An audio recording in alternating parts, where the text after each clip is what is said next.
از همه شما خواهش میکنم که همتان در خانه ها نوار معراج داره. در جمعه هایی که سالهای پیش ما صحبت داشتیم، اگر نداشته باشه در سایت اینترنتی ما درای خصوصا موضوع معراج گیره گوش کنه تا اینکه عقیده شما در باب معراج مستحکم شود. و بازم میگم امروز دشمنای اسلام بسیار حرکت دارن شما را و فرزندای شما را از اسلام جدا کنن، از پیغمبرتان جدا کنن، از قرآن جدا کنن. الان اگر یگان توی رقص و بازی میشد در اینجا میکروفون ممکن بود تا ساعت 3 شب میزدن، کسی کار نداشت. اما به خاطر قرآن و حدیث رسول اکرم اجازت نیست رادیو مونن. این است دموکراتیا، این است آزادی. اینشان برن خبر به پرزیدنت رساندن کن. بنابر عزیزان من گوش اندازه معراج تماشا کنیم. برای آن تاکید میگیم مسئله عقیده است. شاید یک کس شما را درباره معراج میپرسه از روی نادانی تا میگه دروغ است، والله میشه کافر، میشه زناتان طلاق، میشه از ایمان جدا. خداوند عذر قبول نمیکنه. شما فردا در پیشگاه خدا نمیتونه گویه که من نفهمیدم و ندانستم. اینو خدا قبول نمیکند از ما. هر مسلمان وظیفه داره جستجو کنه یا به احکام دینش از خود کنه. بنابر سایت ما در الحمدلله در باب معراج من چند سال پای در پای صحبت مفصل دارم. ایشان مولا محمود جان داره. همون یک بار بچه ها تانقتی گوش کنه. والله من غم مسلمانی تا نمیخورم و الا همه شما هم که دوزخ روه به خدا زیان نمیرسه. خدا به حضرت موسی گفت که ای موسی این تکفروا انتم و من فی الارض جمیعا فان الله لغنی حمید. ای موسی اگر با تمام بنی اسرائیل تو کافر شوی هم به من زیان نمیرسه. ما هم امت محمدی هم آدم کافر شویم به خدا زیان نمیرسه. لیکن باید ما بیدار شویم. ما باید دین ما نشناسیم، عقیده ما ندانیم که پگه آتش دوزخ ما طاقت نداریم. والله این کامل بگزاده ها ناتغری بگویند زنده شدن هست، جواب دادن هست. او خدای حکیمه که این عالم با این عظمت آفرید، خیال میکنه که کامل زنده نمیکنه، خیال میکنه که اینا رو بازیچه آفرید. یک حکومت ضعیف و ناتوان یگان چیز بهوده نمی آفرو، یا سیمنزوات بهوده نمی آفره. خدا این موجودات و این بشریت به هیچ آفرید، از اینها یگان غرض نداره.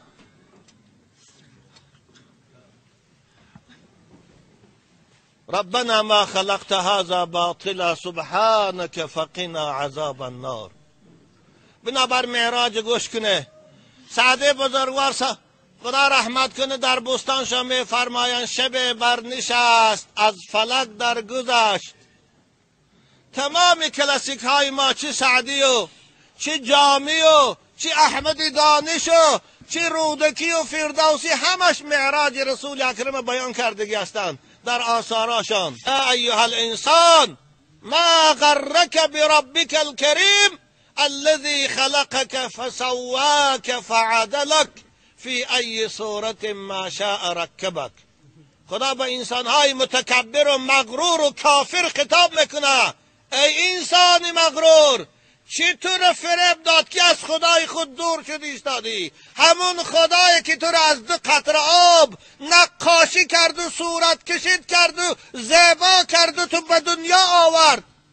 اگر میخواست صورت سگ میکرد، اگر میخواست مثل اون کودک که دیده در ارژانتین تولد شد در گزیته ها برآمدن 1 تن 2 سرود میکرد، از دست تو چی میآمد؟ صورت زیبا داد، قاش و چشم سیاه داد. فی ای صورت ما شاء رکبک. چو این خدا رو با نمیشناس، چو با این خدای خود جنگ اعلان کردی؟ خدا قرآن رو گفتی صدا اینا. وقتی که به دنیا آمد باید اول نام همون خدا را شنوه. الله اکبر. گفتی سعدی بزرگوار دهد نطفه را صورت چون پری، کی کرده است در آب صورتگری. یا الله، آب در نقاشی کاری هر کس نیست، الله هست، الله هست، خدا هست که 2 قطره آب در رحم خردکه کی مادر، در اون جایی که نه چراغ است و نه پروژکتور، در اون جایی که نه پرده سفید است و نه کاغذی سفید، نه روشکه است و نه قلم، نه پلمستر، صورت کشیش میکنه. چشم در جای خودش، قاش در جای خودش، گوش در جای خودش، دهان در جای خودش. یا الله، یک تش ناتقری نمیبیا. رسام ها برای یه رسم کشیدن 10 بار ورقش میدرانه به پرتا باید تشخیص رو میبرم. یا الله، دهد نطفه را صورت چون پری، کی کرده است بر آب صورتگری. بنابر باید نام این خدا را شنوه. الله اکبر.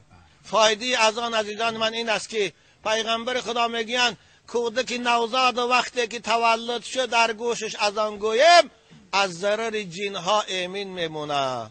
امروز کسلی های روحی ببینید سر تا سر قریب جمهوری ما فرا گرفته است. هر روز 1-2 دیوانه مسجد ما میبیا. برای خاطر چیست؟ برای خاطر همین که اذان از خانه های مسلمان ها گم شد. اذان در گوش نوزادهای و در تولد خانه تولد میشد. اول کلمه که میشنه یابتوای متعذبان خواهرای شفقت. اذان نیست. با میشه کسلی چی روحی، با میشه کسلی دیوانه، با میشه کسلی جنوره، با میشه کسلی پریپاتکا. این است. من که امروز ای مسیطا هم اذانا منو من کردیان. پگه صاحب اذان پیش ده چی میگویه من کننده؟ خدا پگه اینا رو میپرسه که چو صدای منه الله اکبر من کردی، چی میگویم؟ من نمیدانم اینا چی میگفت باشن. در پیش یک حاکمایی که مثل خوشان یک انسانی ضعیفن جواب دادن دهنشان پیش نمیره، در پیشگاه خالق آسمان و زمین چی میگفت باشن من نمیفهمم. هر پدر و مادره که بچهش قرآن خوان میکنه، دخترش قرآن خوان میکنه، خداوند روز قیامت بر سر او تاج میگذاره که از دردانه های او نور آفتاب خیره میشه. اون تاجایی که در سر پادشاهی الیزابت بریتانیا میبینه، ملکه بریتانیا، او تاج چه قیمت داره؟ رسول اکرم ده یک خردترین سنگچه او تاج آفتاب نورش خیره میکنه. این برای پدر و مادره که بچه قرآن خوان. البته قرآن خوان کردن بچه ها قومای عزیز برای خاطر ملا شدن نیست. ملا شوی کاری آسان نیست. ملا شدن خیلی زحمت میکشه. خوشا به حال پدر و مادره که فرزنداش اهل علم شوند. لیکن شما قرآن خوان کنه به خاطر مسلمان شدن، قرآن خوان کنه به خاطر خدمت خودتان کردن. فرزند قرآن خوان پدر و مادرش حقارت نمیکنه. فرزند قرآن خوان پدر و مادرش نمیرنجانه. فرزند قرآن خوان پیش پدر و مادر راستا میخیزه. فرزند قرآن خوان پدر و مادر که بیمار شد برده در به صاحب خانه نمیپرده، بالاش میشینه بیمار بینیش میکنه. من یا مولا ابوبکر میدانم بچی اما که اب نظر من دادا آچیش چون گل تربیه کردن، نگذاشن در پاشان خار زنن، نگذاشن در بدنشان چنگ شینه تا مردنشانه، مثل خدمتگار در قوتشان راستا بودن. اگر دیگه بچه میبرد در به صاحب خانه به پرچه میرفت ایران خواندنی. برای خاطر پدر و مادرش هیچ جا نرفت دعاش گرفت. این از ثمره قرآن. والله اگر ما از قرآن جدا شویم نمیدانم آینده ما و شما چه. خوب معلوم است آینده ما چی بشه. آینده غرب. ببینید به صاحب خانه زیاد ساختیان همونجا است جای من و شما دیگر. بنابراین بچه هاتان قرآن خوان کنید.